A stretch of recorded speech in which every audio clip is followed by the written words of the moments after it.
देशसेवा करतानाच माऊलींची सेवा करायला मिळावी म्हणून ते वारीच्या दिवसात 1 महिना सुट्टी घेतात। वारी चोपदारांची त्यांची 5वी पिढी आहे आणि त्यांच्यासाठी वारी ही परंपरा आणि जबाबदारी समजली जाते। त्यामुळे त्यांच्या कामाचं सर्वत्र कौतुक केलं जात आहे। रामकृष्ण हरी। माझं नाव अर्जुन शिवाजी गिराम। ही आमची परंपरागत चालत आलेली परंपरा आहे। मी 5वी पिढी आहे। वडिलांनी 20-25 वर्ष वारी केली, आमच्या चुलत्याने केली 20-25 वर्ष, आजोबाने केली, पणजोबाने केली आणि वडिलांच्या नंतर माझा आता 14 ते 15 वर्ष आहे वडिलांच्या नंतर। आणि मी नोकरी करून हे करतोय। मी सैन्य दलामध्ये नोकरीला आहे। 5 वर्ष झालं सैन्य दलामध्ये नोकरी पण करतो आणि वारी पण करतो।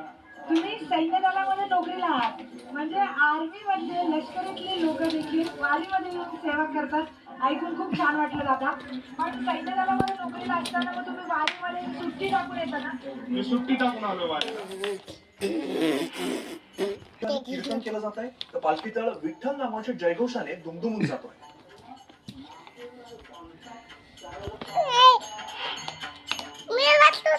इकडे धाराशिवच्या आदमापूर या ठिकाणी बाळूमामांच्या मेंढरांचा रिंगण सोहळा पार पडलाय आणि आदिशक्ती